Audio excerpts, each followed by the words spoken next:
বৰ্তমান সময়ত কিমান পাশবিক হ'ব পাৰে এজন বিশেষ লোক। মানুহটো বাদেই ভগৱানকো ভয় নকৰে এই বিশেষ লোকসকলে। আৰু কিমান তললৈ নামি যাব মানৱ জাতি। এইবাৰ শক্তিপীঠ কামাখ্যা ধামত সংঘটিত হ'ল এক জঘন্য ঘটনা। VIP পাৰ্কিঙৰ সমীপত এগৰাকী 9 বছৰীয়া কিশোৰীক ধৰ্ষণ কৰিলে এটা লম্পটে। অভিযোগ অনুসৰি মাতৃৰ সন্মুখতেই 9 বছৰীয়া কিশোৰীক ধৰ্ষণ কৰিলে লম্পট নয়ন হালৈয়ে।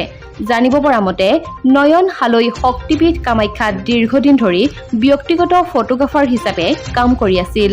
আনহাতে মাতৃৰ সৈতে কিশোৰীগৰাকী কামাখ্যাত বহুদিনৰ পৰা ভিক্ষা কৰি চলি আছিল। শনিবাৰে নিশা সুযোগ বুজি লম্পট নয়ন হালৈ নামৰ যুৱকজনে মাতৃৰ সমীপতেই বলাৎকাৰ কৰে কিশোৰীগৰাকীক। ভুক্তভোগী মাতৃয়ে সহায় বিচাৰি এজাহাৰ দাখিল কৰিছে কামাখ্যা আৰক্ষী চকীত।